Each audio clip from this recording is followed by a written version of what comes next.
Welcome to another edition of Storytelling on Orchard Street. I'm Pete Salamito. I'm your host.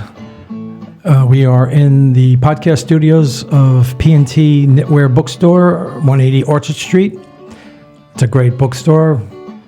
Excellent selection of books in all genres. There's a cafe in the back. They sell some fantastic drinks for you, and there's a nice seating area, and there's events that you can partake in if you'd like. My guest today is Cathy Gigante-Brown. Catherine, her latest novel is Immigrant Hearts, Velocil 2025.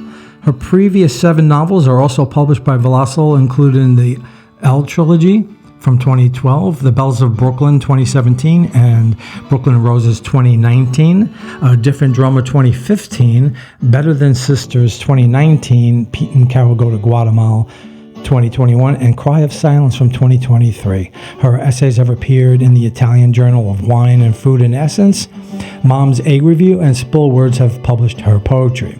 Her poetry also appears in the anthologies Eternal Snow, Tiger Love and Blues, At the Crossroads, and We Had to Be. Several of Catherine's pieces have been performed at the Rosendale Theater's Collective Shorts Play Festival. So, welcome to the studio, Catherine. Thanks for having me. So, when you agreed to do the show, you sent me a electronic version of your new book. I'll hold it up. This is available how? It's available electronically, okay, and it's available in bookstores. Okay, called Immigrant Hearts, and it's a fantastic book. Now I have a hard copy, which will make it easier to read, and I don't have to read it on my phone. So I like to get to know my guests before we talk specifically about their works, and then at some point when it's right, we'll have you read from either your poetry or from your book, whatever you're most interested in sharing with the audience. So it's great you made it easier for me to do a little background on you. Besides the book, you also sent me a link to your website, which makes it easier. So you're also a freelance writer. You do fiction, nonfiction, poetry, and other media. I guess you've had short plays based on your writing. Did I get that right? Yes, there have been short play competitions upstate at the Rosendale Theater. Right. So I've written pieces specifically for that. It's usually 10 minutes. Cool. So I've written, they usually have a theme, like about theater or about movies. So I've taken part in that. Cool. And I also got to learn a little bit about your background through your website. But let's talk about that a little bit. You grew up in Brooklyn. Yes, Bay Ridge. Right. And strong family. Strong family, strong Italian family. Right. My grandfather was an immigrant. My other grandparents were from Brooklyn. And for me, I grew up in a house, like a 4-family house with all family in it. Wow. So it was wonderful. Where in Bay Ridge? Gelston Avenue, which is a little street between Fort Hamilton Parkway and 5th Avenue. Oh, okay. And it runs for maybe 3 blocks. Right. So, yeah. It was cool. Right next to a schoolyard, we played stickball and punch ball. I was really good at stoop ball.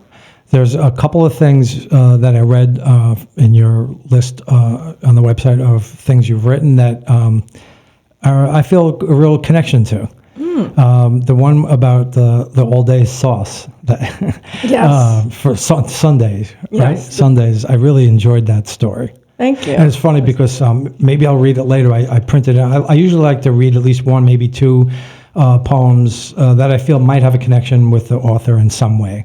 So I have something called Sunday Tradition, almost on the same but basically the same subject. That's cool. Mine's just a short poem. Yours is a way more detailed story. But it made me get a good sense of what your childhood was like. Thank you. Yes, that was in Eat, Darling, Eat, which has essays by women about their mothers and how they connected through cooking. So this was about waking up and smelling like Sunday sauce in the morning, which is better than coffee to me. Right. And I love the fact that you cooked with your mom. Yeah. You baked, cooked, learned how to do that. Yes. Are you a good cook?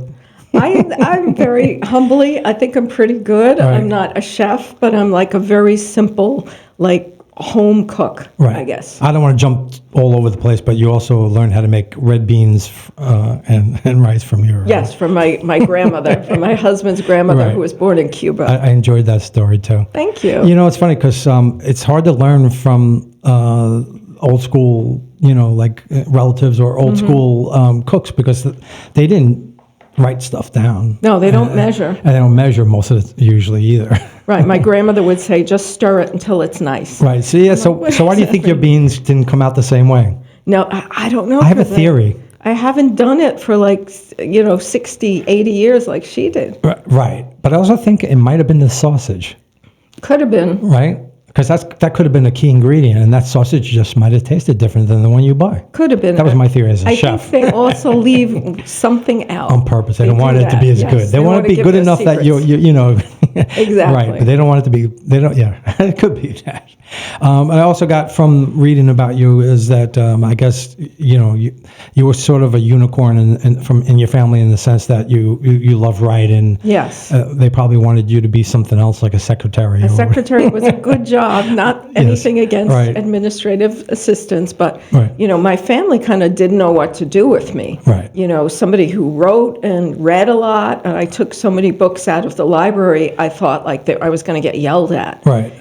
So they just, they were very supportive. They always read my work and commented on it, and I think enjoyed it. But in my day, I graduated from high school in 1977. Right. Women didn't technically, they didn't go to college. Right.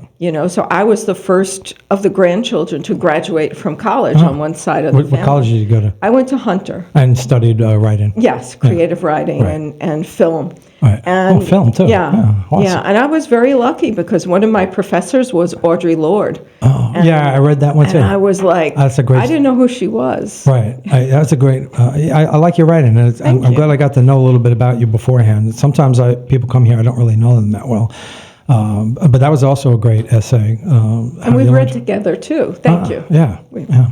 And I don't know if you want to talk about it because you shared something with her. Is that too personal? With Audre Lorde? Health-wise. Yes, I'll definitely talk about that. I'm a breast cancer survivor, and she was a breast cancer survivor as well, and she was so bold as to not wear a breast form. Right.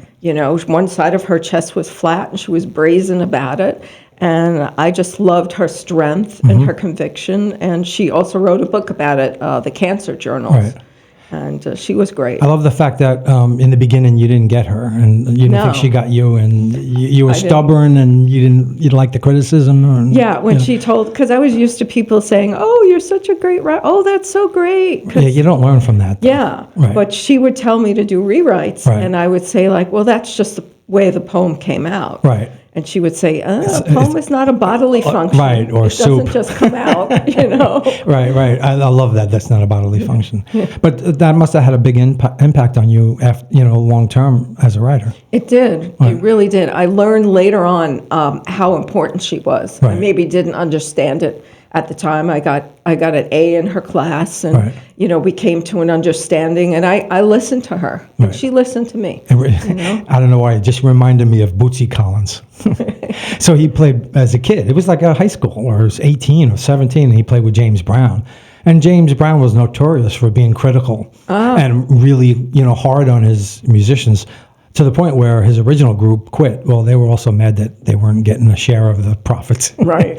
But then he realized later, when he had his own thing, and was with Parliament and everything, how much he had learned from that, being with somebody who was critical. Exactly. And it got easier later as a musician. I feel like we're really good. We're all over the place, but it's all relevant. But it's all relevant. It's really cool, yeah. So you went. So another thing I feel like I share with you too is nobody in my family was artistic. So for me, being a writer came recent, but I wound up being a drummer. And when I was married to a drummer for almost 10 years. Oh, okay. I got a novel out of it. Right. Oh, what was that one? Different drummer. Well, perfect name. I'm assuming that there was. I mean, it was only 10 years, so I guess You didn't like we his drumming? dated a while. he was intent on making it, whatever making it was. And he was miserable that he wasn't famous, and he couldn't just be happy with being wonderful at what he did.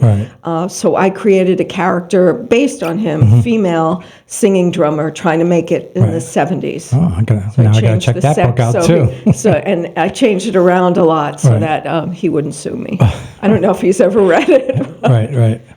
But so it must have been taught. So where did the inspiration come from? Because music for me, it was music, so, and it still is kind of a lot about music. I think my writing is kind of musical, and but I don't know. Like my parents didn't listen to music; they didn't appreciate art. They were too busy working. They grew up in the Depression. So where did it come from for you? Like how did you love writing so much and reading and I think I just loved reading, and then I realized that I could write. Right. You know, I had at what age did that come to you? I was probably about like 10 or 8. You know, they'd give us poetry assignments and things like that in school. And then I realized that I really liked it, and I thought I was good at it. I was super shy, and it let me express things that I couldn't normally express. Right. You know, so I just found my niche. Did you write like in a journal or? I had one of those really embarrassing diaries with the key and all that stuff. Yeah, and, my sister had that. Does he like me? Will he call? And well, you must have done more than that. You must have. Were you writing poetry in that diary also? I had notebooks that I wrote poetry about, and I was lucky. I was youngish. I guess I was 15 when I started sending my stuff to 17 magazine, and they bought a few poems. And really? Wow. and I also got published at 7. You were how old? I was probably about 15. Well, they published they published teenage poetry. Right. And do you still have that? I do. That and magazine? Somebody wrote to me like 20 years later and kept a clip of one of these little teeny poems that I wrote. And what was it about? It was about looking for Prince Charming and then finding somebody who wasn't quite like that, but it was okay. Right. That must have made you feel like you were on the right path, though, to be published at that age. It did. And then I was lucky enough in high school, I got there was something called the Executive Internship Program, and I got an internship for 17. And I worked in this little department, and they bought a whole bunch of my poetry until I was like 19, because you had to be a teenager in this like little section, and they put your age. So it helped pay my way through Hunter. Right. So it was cool. Did you study after Hunter? I didn't. Okay. I didn't. I started working. I got a job at a puzzle magazine. Then I realized it was so... A puzzle magazine? Dell Puzzle Publications. And what was your job? I was a word search editor. So I made and I wrote blurbs, and I made some puzzles. I worked with constructors. Did you like that? It was working with words, and it was fun. In a different way than writing poetry. Yeah, and I worked with some great people. I'm still friends with somebody named Abby, who's probably going to listen to this. I'll make her. Okay. And it was really cool. It was a really cool job, but publishing didn't pay very well. Right. So I became an administrative assistant, like my mom wanted me to do, and I wrote on the side. Right. Okay. But if I read correctly, you had jobs as a consultant as a writer, and you've been also paid as an editor. Right? Yes. Later on, probably about 20 years ago, I started working for the McGraw-Hill companies. So I worked for their corporate communications department, and I wrote a lot about employees or new initiatives that were coming out. So you did use your skill set. And corporate writing pays really well. Right. It must be kind of drab, though. It can be. I mean, they always said that they loved my profiles about people, but then they would cut all the adjectives out of it. I'd be like, you're cutting all the meat out of it. Oh, they didn't want you to be too putting all descriptive. this corporate policy in there, how it furthers, the company's goals. Right. And not that this guy was a rodeo clown in his spare time, which I thought was so cool. There was somebody who was a rodeo clown? Yes, he was. He was. That's great. I just realized, boy, it's really our screen is really bright. Anyway, so are you still working? I freelance. I see. I'm semi-retired. I freelance, and I dedicate myself to writing Right. my own books, and I'll take on occasional clients. I'll help Right. them edit Okay. their novels. I freelance and as an books. editor? Yes. Okay. So I helped this woman write a book about the Black Madonna, which was really fascinating. And Alessandra Belloni, she got a publishing deal with, I believe it's Intervisions, and it's a very niche book about the phenomenon of the Black Madonna throughout the world.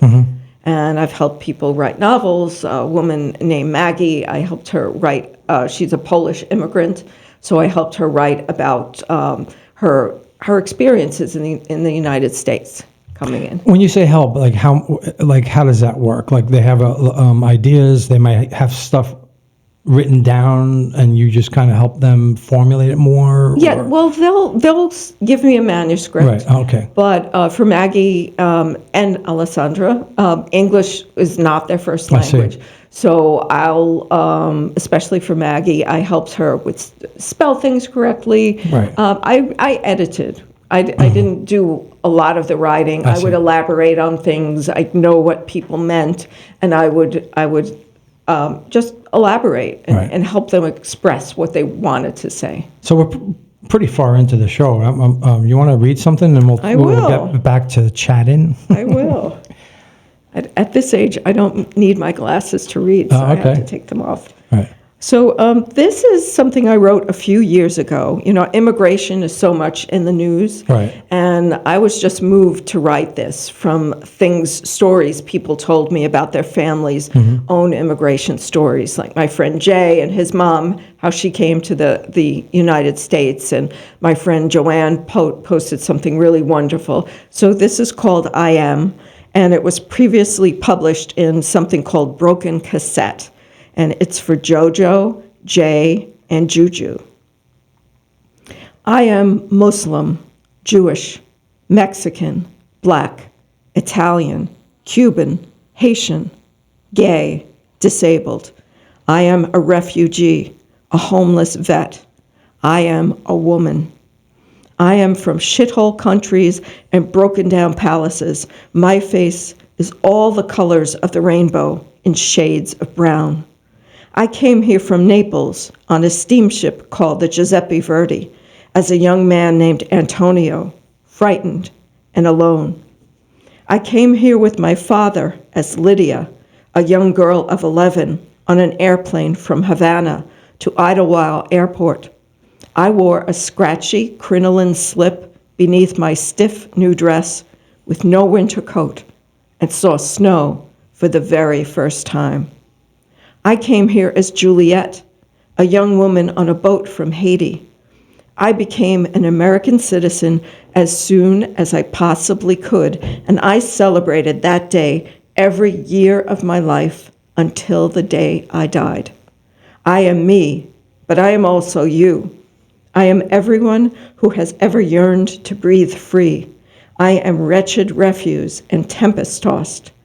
I am that golden door, beckoning you to come inside and stay a while, inviting you to build a new life in me. That's excellent.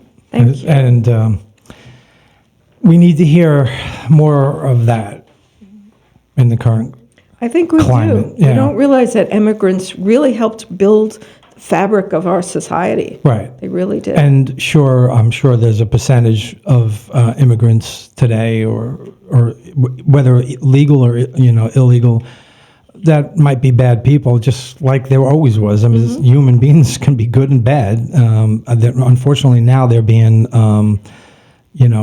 painted as they're all bad, and they're all criminals and bad people. So it's nice to hear that that's really what it is. Yes.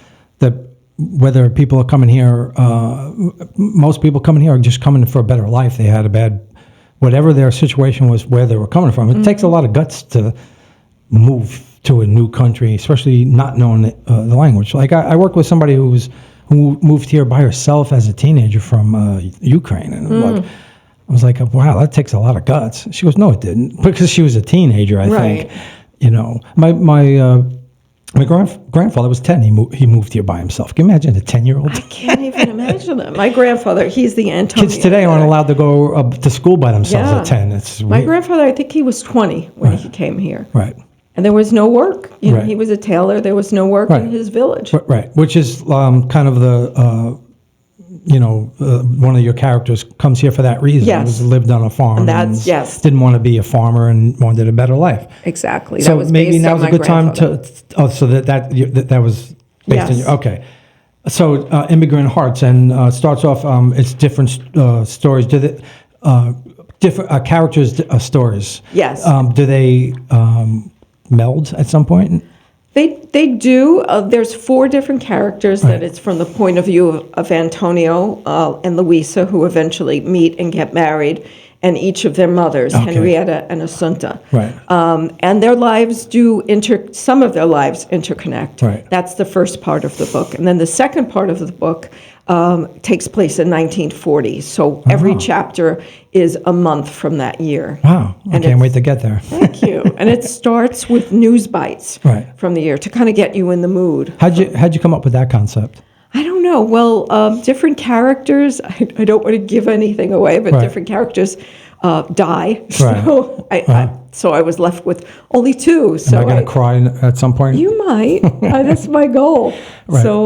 So I decided, this might be a really interesting way, instead of just having the 2 characters tell the story, just to tell it from almost a distant, like third person Right. narrator. Oh, I don't know how long ago you wrote the story about your mom and the cooking, the Sunday sauce. How long ago was that? That was probably about 4 years ago. Oh, okay, so it's fairly recent. Yeah. Had you written stories about family before that? Like, is this or just like at this point in your life, you're kind of reflecting where you came from and you want to tell stories? I did write a lot about my family because, they say you write what you know. Right. And as a teenager, I would write stuff about my family. My little arc wasn't very large. Right. So I wrote a lot about my family. Uh-huh. And it just expanded. And the first novel I wrote, The L, my publisher loved it. And what's that about? It's about a family living in Brooklyn, starts in 1936. And it's based on my father's side of the family and stories that he told me growing up. Right. And Immigrant Hearts is based on my mother's side of the family. All right. But The L started just as a single book, and my publisher says, people really like sequels. Right, okay. I was like, I can't do a sequel. So I thought about it, and the sequel came out, and then he goes, trilogies do really well. Wow. So that I did a trilogy. Oh, that's great. yeah. The L meaning the train? The train, The L train or the L above you? the elevated train. The elevated train. Yeah. Right. Because my father grew up in Borough Park, and I there was see. the L just went through the whole neighborhood. Right. Yeah. I wonder what that's like. Well, there's some remnants of that still. There, I mean, Yeah. it used to be the B train, but now it's the Right. D train. Right. It goes through Borough Right. Park still. And some people, it's like their backyard kind of, or Yeah. front yard. It goes through, It was like half a block away from my family's house, and Right. you could just hear it all the time. Did the windows rattle sometimes? It did a little bit, yeah. Right. Did you want to read something from that, or what? I do have a little excerpt from that. Cool. Because you read from that when recently at the library. Right? Yes, Yeah. I did. Yeah. And this, so I try to write fiction that kind of reads like poetry, Right. that every word matters, and so I really tried to do that. Well, you with all definitely my achieved books. that. I mean, it's very vivid, and very descriptive. Thank you. Yeah. Like when was it Giuseppe who came on the ship? Oh, Antonio. Yeah. Yes. Yeah, I almost felt like I was on Wow. on that ship, and I just thought about what that must have been like.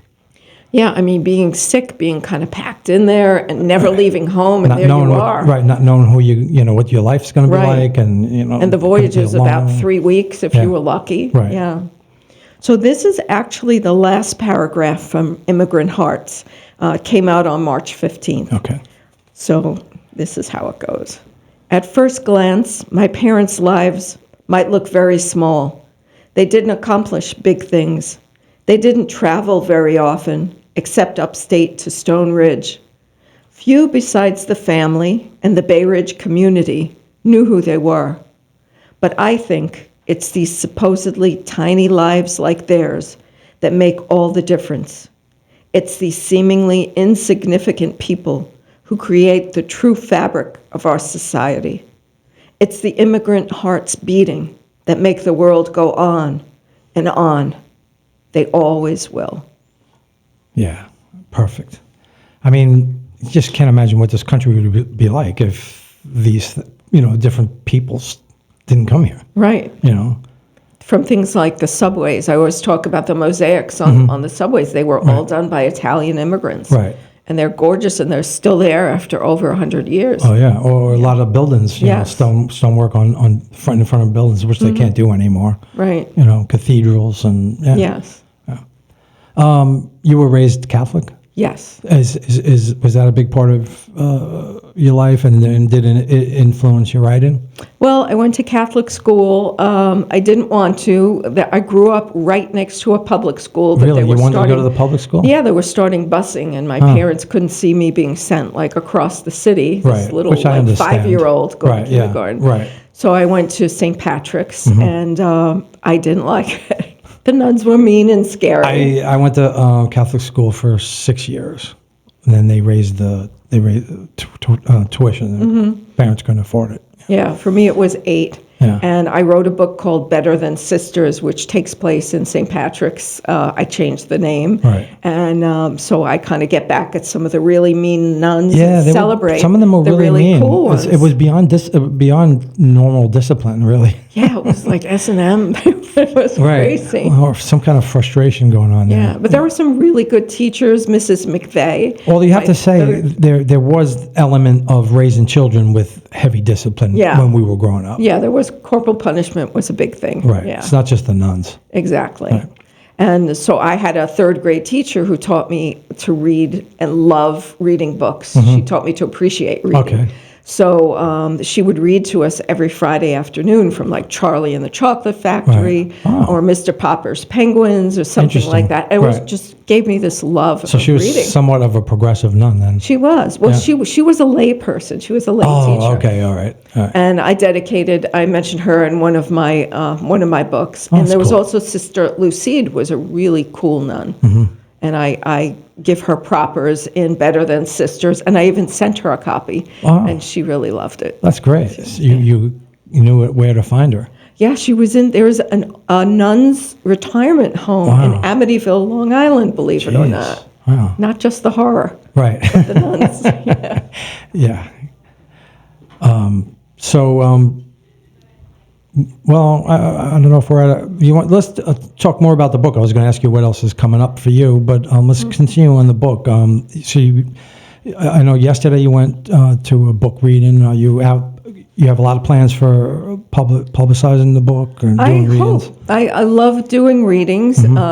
So I did one at the Italian American Museum, which was great.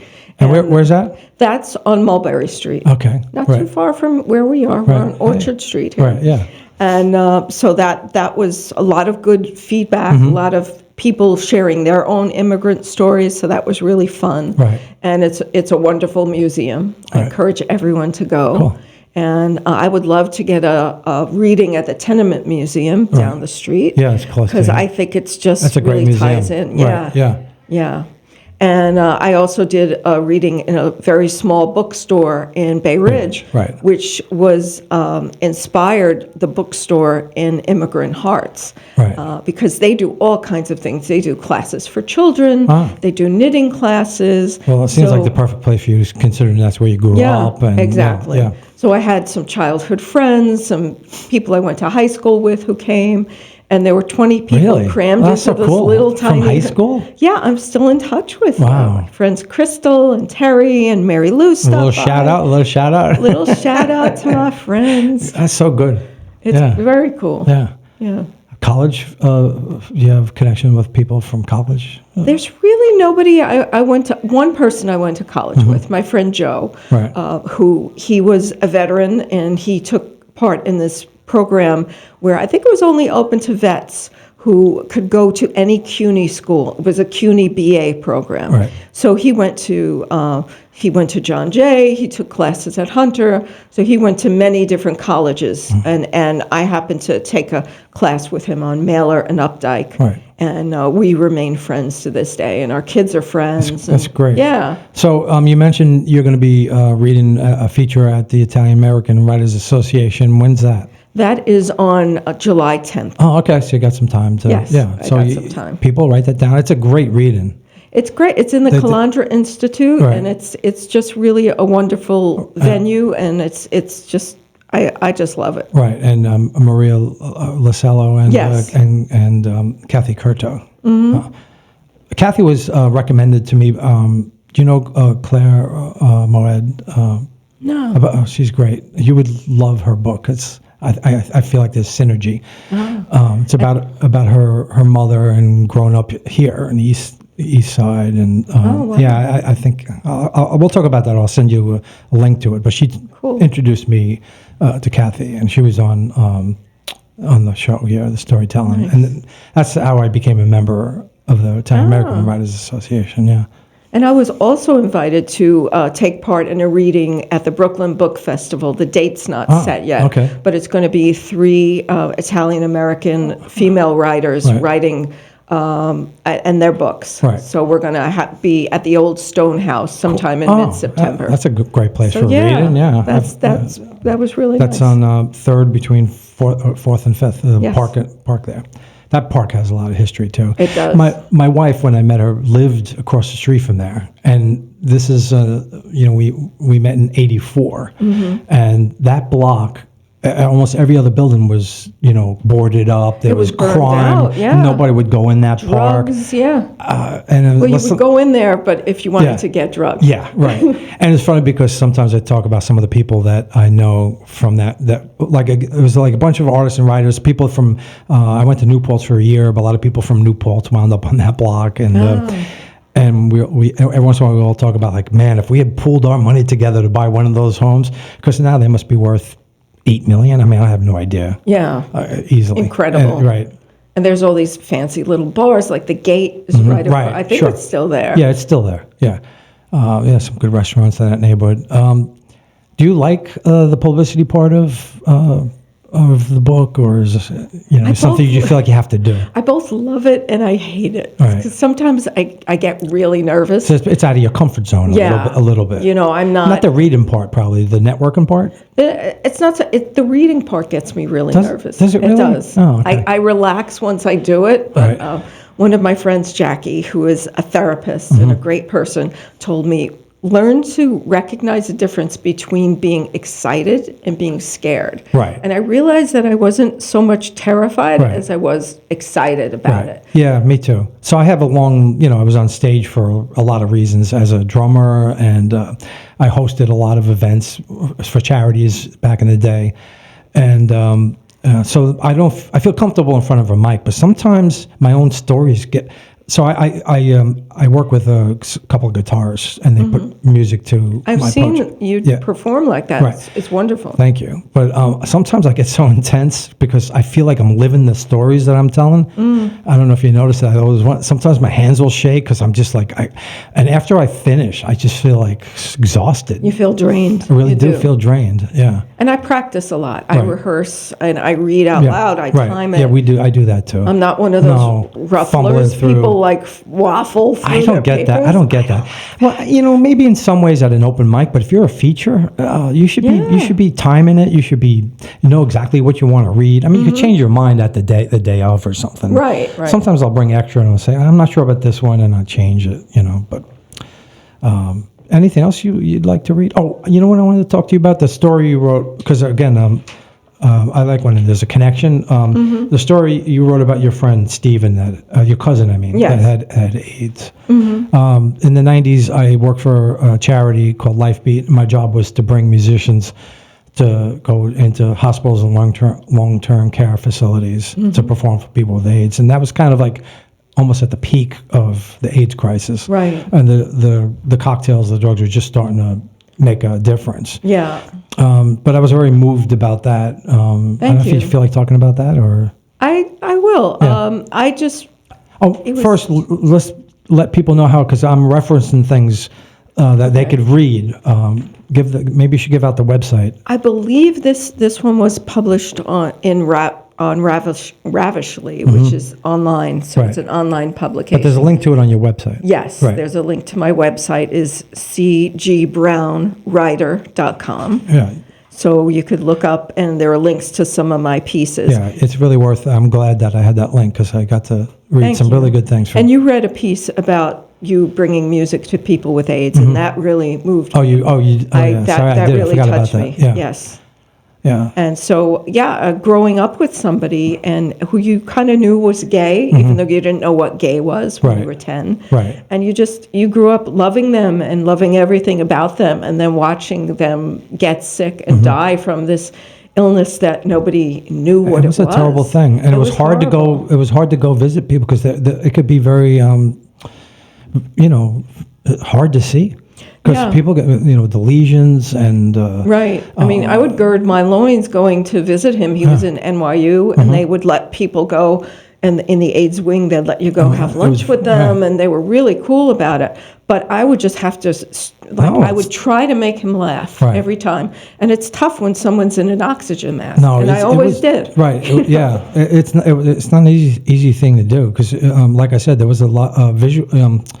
How the body was affected by Right. AIDS was very difficult to And just see. being so thin. Right, like lost a weight skeleton, and a yes. change of skin color and lesions. It was difficult. I did it like 3-4 times a week. Wow. That must be Easily. tough. Yeah.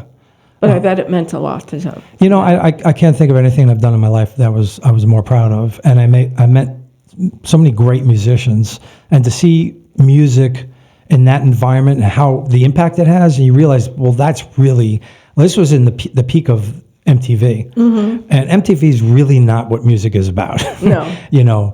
Music really is about soul and about sharing, just like writing and reading your poetry. It's about sharing your part of your life or part of Right. yourself. When it's and it could be so powerful. So yeah, I feel lucky that I got to do that. But it was very difficult. And reading your story and your reaction to it, and how difficult it must have been to see somebody you loved go through that. Yes, and to see his parents lose a child, Right. It was difficult. It was Right. unimaginable. Right. Anyway, the bottom line is go to Catherine's website because there are some great things you can read and get to know about your writing. So, Thank you. yes. Would you care to read something else? I would. Would you like a poem Yeah, or sure. a piece of fiction? Well, we have time for since- both, but Since Mother's Day is right around the bend, it's a few days from now, I'm going to read something called Fierce. And it was inspired by a few of the mothers the mothers of sons I know who are different. So this is called Fierce. A mother's love is fierce. In 1960, Illinois, she will get her son a bright pink mixer. A kiddie kitchen appliance. It was the only thing that 3-year-old Kent wanted for Christmas that year. And not only did Mrs. Weekly buy young Kent that mixer, but she sewed him a matching apron and neatly rolled up his little sleeves whenever he wanted to play cook. The joy on that child's face was palatable, and that's the moment Mrs. Weekly knew. A mother's love is fierce. She will go wig shopping with her son and help him pick out the most flattering dress to wear for Bear Week in P-Town, even though Mrs. Scott doesn't quite know what Bear Week is and truthfully doesn't want to know. She just knows that it makes her son Casey happy, and that's enough. A mother's love is fierce. She will call out the kids who made her son Daniel's life miserable and bullied him in summer camp just because he was different. She will publicly shame them, but not name them, on social media 25 years later, because that's what mothers do. Even though Mrs. Levy secretly worried how the world was going to treat her brilliant little boy who loved to twirl. A mother's love is fierce. even when her son says he's the worst kid in the world because he can't read at 8. And even though Mrs. B is afraid that David will never learn to read despite her best efforts, she tells him, "Well, I think you're the best kid in the world because you're mine." Yes, a mother's love is fierce. Thank you. Do you read that at events around Mother's Day? Well, it's Mother's Day this weekend. I know. I just realized. That's perfect. Yeah. And my son is the last one who I mentioned. The other people are friends. Casey and Casey are friends. And Daniel is the actor Daniel Levy, whose mother called out people on Facebook because they tortured him when he was a kid. Right. So mothers are strong creatures. They are. Right. What does your son do? He's a substitute teacher right now, and he's New York City, or upstate. Oh, upstate. Actually, he was in New York City, but he and his girlfriend moved upstate. So he's in the Kingston School District. Okay. So he's trying to decide if he wants to become a teacher full time. I see. It's tough, though. Yeah. Did he get his love of that from you? Like, what kind of teacher is he? He's subbing in all different areas. Okay, so everything from math, science, gym. He does but everything. Not literature or writing. No, not yet. But he did a minor in screenwriting, and he's really good. Right. I wish he would continue with it. He has a knack for words and saying things concisely. Did you I would imagine you would have read to him a lot when he was a kid. Yeah, my husband and I both did a lot. Yeah. Even though he had a problem, he's dyslexic. I see. So he had difficulty reading himself, but now he loves it. Now audiobooks are great. Right. And what does he think of your writing? He likes it. He likes it. He read the beginning of the L, and then he quoted it back to me, and it kind of freaked me out. Oh, why? He said, just that he remembered it, and that he knew it. He has wonderful retention. Oh, I see. And so he just read it, and then said, I like the way you talked about, leaning like broken teeth. Wow. And I was like, ooh. Yeah, it must have made you feel pretty cool, though. It did. Yeah. It did. And how about your husband? What does he do? He's a retired firefighter. Oh, good for him. So, yeah. And now he is bicycling through Europe. He started in the Netherlands. Yeah. Right now, as we speak? As we speak, he's in Utrecht, which is a town in... Did he go with other people? No, he went by himself. He's meeting up with a friend who lives in the Netherlands. Okay. And they're going to cycle together for just a couple of days. Right. And Europe has a great Eurovelo system where there's all these wonderful paths that are flat, and there are hotels nearby, there's restaurants, so he's going to do that. How's the separation feel? Is it good? Yeah, Sometimes a little separation is good. I miss him, but I'm very busy, and I'm going on a yoga retreat in a few weeks, and we're going to meet up in Barcelona. Oh, wow. Yeah. Good plan. He got the bike, you got the yoga, and then you meet up in a great place, happy. Barcelona. Yeah, and I get to stay here and do your interview. Yeah. It's cool. I want to read one. And it's funny because I feel like after I read your story, I feel like, oh my God, she's going to think I copied. But I actually wrote this a couple of years ago. It's called Sunday Tradition. She stirred the pot of all-day Sunday sauce, loaded with meatball, sausage, and neck bones that will soon dress a big bowl of macaroni. The mouth-watering aroma triggers a memory of sitting around the table set for 18, a room that got louder with each glass of wine poured. There would be laughter, shouting, and an occasional teardrop, and plenty of competition for the last meatball. Times have changed, and the pot is now much smaller. The embroidered tablecloth has faded as she holds on to memories the best she can. The table seems empty with such a small place set in. Grandma's china reflecting the late-day sun on the wallpaper with flowers. The room echoes with the spirit of past conversations. People move on in life. Her children live in other states. Some of the family have died. A few are estranged. But she still tries her best to keep up the tradition. For her, it's all that she knows. That's beautiful. Thank you. When I saw your story, it's like, holy cow. Yeah, we have this similar experience, of making the Sunday sauce and all the conversation that happened around the table and the wine. And there's the occasional fights. Yes, exactly. Well, yep. You know what? It still triggers me, the smell of sauce. It's great. It's like, oh, that smells so good. I'll make it sometimes and, turn off the burner and then come back in the house. I'm like, oh, wow, that's great. Yeah.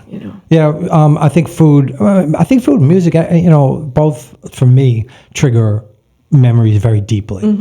Sometimes I'll hear a song that I grew up with and it just sends a shiver, down my body, or like I said, the scent of a food that you grew up loving, Yeah. Powerful stuff. Definitely. More stories? I'll read the beginning of the L that my son quoted to All me. right. Oh, that's perfect.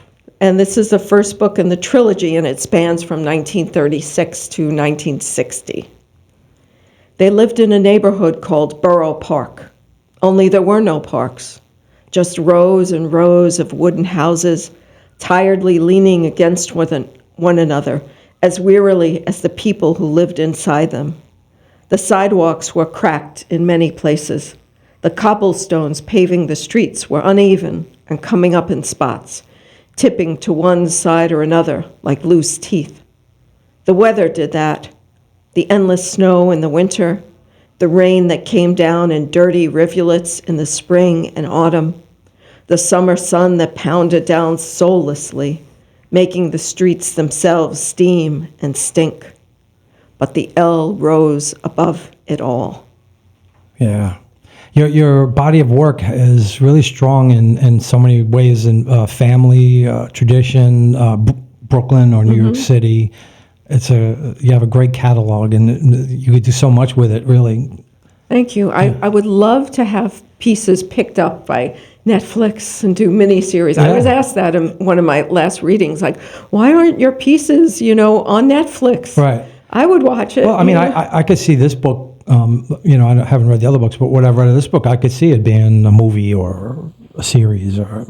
I think so. I think it would be expensive because a lot of them are period pieces. True. And especially Immigrant Heart spans across about 60 years. Right. So it would be expensive. Right. But worth it. Worth it. Worth every penny paid. Yes, exactly.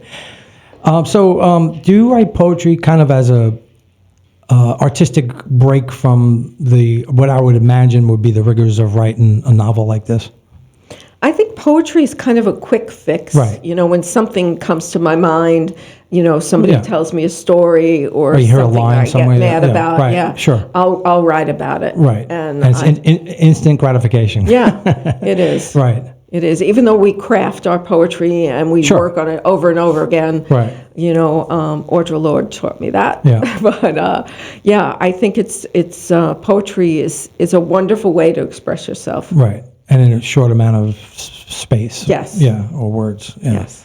Where like a book like this, it must have taken you quite a bit of time to write. It took a couple of years, but I take time off. Like I'll let a novel sit. Okay. Like I just It's finished great that you're the able to first do draft. that. Yeah. It's hard, but then you come back at it like it's something new. Like I just finished the first draft of a book that's going to take place in like 1880 in the Brooklyn racetracks. Wow. Because there were a lot of racetracks in Brooklyn, yeah. And a big African-American population out in like Sheepshead Bay. Okay. So I wrote that and I put it down for a couple of months. Uh-huh. And I'm going to pick it up. Where'd you get the idea to do that? I was in a restaurant with my husband and we saw a short feature on ESPN about the Brooklyn racetracks. Wow. And it reminded me. And my husband's family, his grandfather, was what they call a hot walker. Mm-hmm. And that's the person who would walk the horse after a race to kind of cool him down. Wow. So and he was a drinker, and that was like probably the only thing they could trust him with. They said he was a jockey for some time. Right. So I just thought this would be really interesting to build a story around that. Well, I would imagine jockeys don't have a long life as a jockey. No, I mean, they must age out of it. It was brutal. Yeah. They had to keep their weight down. Mm-hmm. That was one That's thing. Very rigorous. Yes, that minorities got into. There were a lot of African American jockeys, and they would get a lot of kids, kids who were orphaned, because they would get hurt. Right. They'd get trampled and they'd get hurt a lot. But you also have to be a certain size too. Yeah. A size and weight. That's why kids were good. Right. Well, I was going to ask you what your next thing is, but you've told me.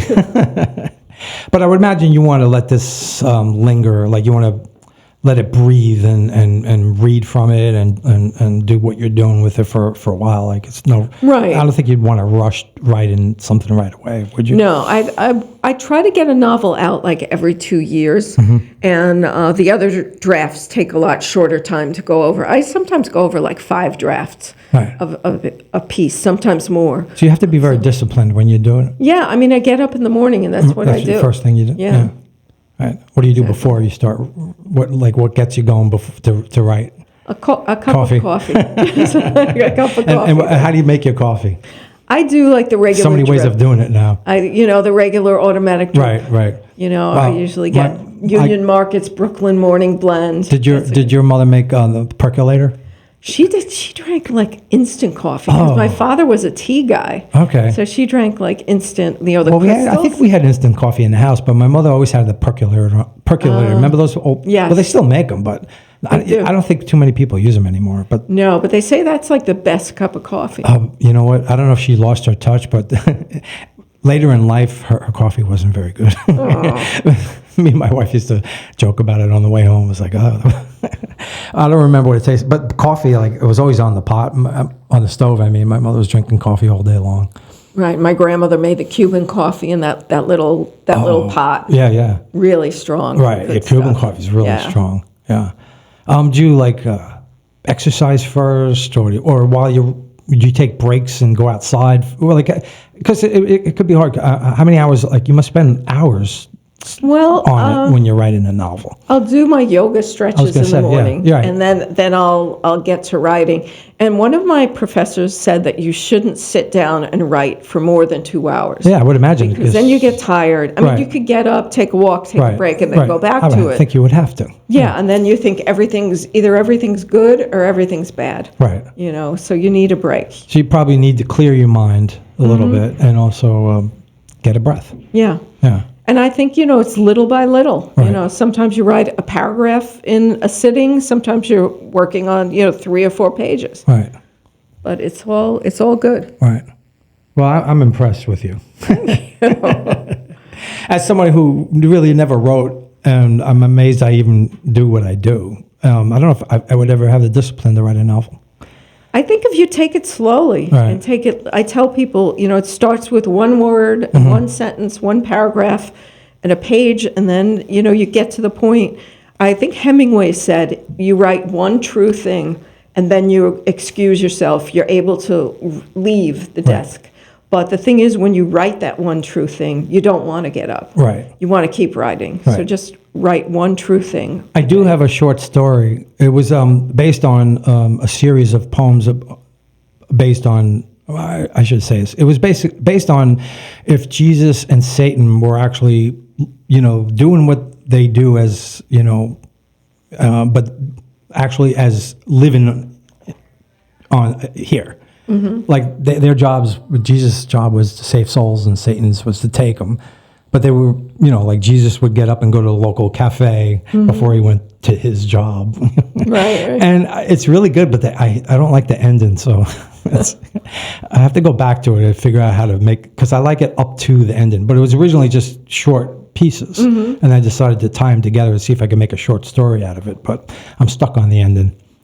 It'll come to you. So we're getting towards the end of the show. What would you like to talk about? Is there anything that we didn't cover that's important to you and yourself as a writer? I think we covered a lot. We covered a lot of ground. Right. Okay. How about we trade poems? Okay. Yeah.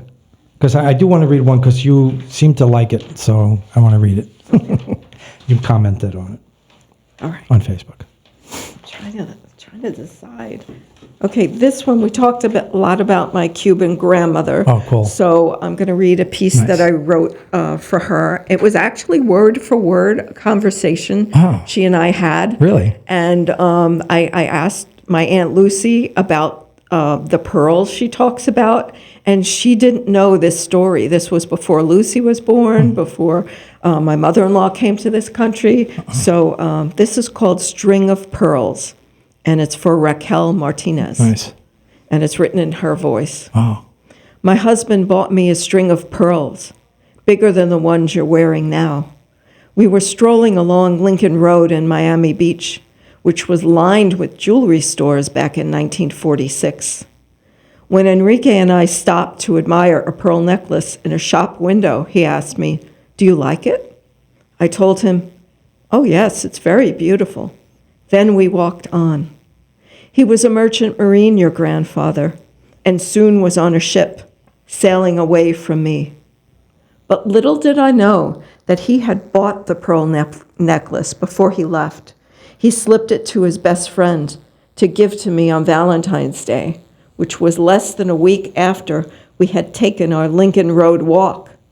It was the most romantic thing he'd ever done. Enrique has been dead now more than 40 years, and I am old, 93 on my last birthday. After my husband died, I gave the pearls to our daughter Lucy, for you see, I had no use for them anymore. Wow. She went on to live. Me. Yeah, went to 101. Yes, she died on about a month after her 101st birthday. Right. And so this was written a few years ago. And you brought hot dogs from Shake Shack. That's what she wanted. She wanted Shake Shack hot dogs. But why hot dogs? It's Shake Shack. Why not the burger? I don't know. That's what she wanted, and she wanted their strawberry lemonade. Yeah, I love that. I'm glad you're on the show because I identify a lot with your writing. Great. Yeah. And I understand it. It's very... well, Grandma used to say has a lot of about humanity people, to it. Thank you. Yeah. Grandma used to say, you come from the same place, and I think we do, Brooklyn Italians, and we have a similar life experience. Yeah. So let me read this one short one. Please, yes. It's called Twilight Quiet. John was feeling very old today, missing something he couldn't put a finger on as the day's stillness overwhelmed. Rose looked out her window as the traffic whooshed by, the late afternoon sun streamed in. It brought a tear to her eye. Rhonda waited patiently on the porch for her son to pick her up, something she lived for, their weekly dinner out on the town. Carlton sat motionless, staring at the framed photo of his late wife on the bedside table. Life was not for him anymore. How do you describe loneliness to someone who's not lonely, that the long journey was slowly winding down? Dreaming is a lost thing, company of others fleeting, days and weeks not distinguished, nothing to put on a blank calendar. Sasha clipped a crocus from her spring garden. Purple and yellow will add color to her quiet dining room, making her feel glad to be alive. That's beautiful. It's so vivid. You feel like you're looking in windows in a tenement. And I wanted to do it like how, because I think about aging, as it's hard not to when you get to a certain point in your life, when there's less in front of you than there is behind you. But I just thought, like, how do different people handle that, Right. And I wanted to end with somebody's story that's a little more, had a little more hope. And beauty. Right, yeah. Okay, so thank you so much for being a guest. And again, go to Catherine's website. You can find out more about her writing, read some of the things that she read. Go get the book, Immigrant Hearts. Are there any bookstores that you know of in the New York City area that people could get to? I know my publisher sent out promo material to bookstores all over the place. I know the Bookmark Shop in Brooklyn and Bay Ridge has signed copies. Nice. And if your bookstore doesn't carry it, you can ask them to order it, and they will. Or you can get it electronically. Yes, electronically. It's on Kindle. It's on Nook. Right. So anybody anywhere in the world can have a copy of it. No, have to leave their house. My publisher's like, who do you know in Germany? Who do you know in the UK? Right. So we've sold all around the world. Wow, really? Yeah. How do you think that happened? Well, I have friends in the UK and Germany, and my friends in Norway couldn't order it from Amazon in the US, so they had to order it from a bookstore in the UK. It's on Amazon as electronic? Yes. Oh, I see. But not as Kindle. A book form. I just don't think for some reason they were shipping to Norway for some reason. But I mean in this country. Yes, in this country, it's a regular book that you have there, and it's also electronic. Oh, because I missed that part of the information. That is available as a book on Amazon. It is. Oh, well, that's easy for everybody. Even though we I know. Not like Jeff Bezos. I know it's really hard, but you know what? We want people to have your book any way they choose to get it. Yes. Okay. So I'm going to play our theme, which means the show is coming to an end. Once again, I want to thank Catherine Gigante-Brown. You've been a great guest. So happy you were here and got to talk to you and learn more about your excellent writing.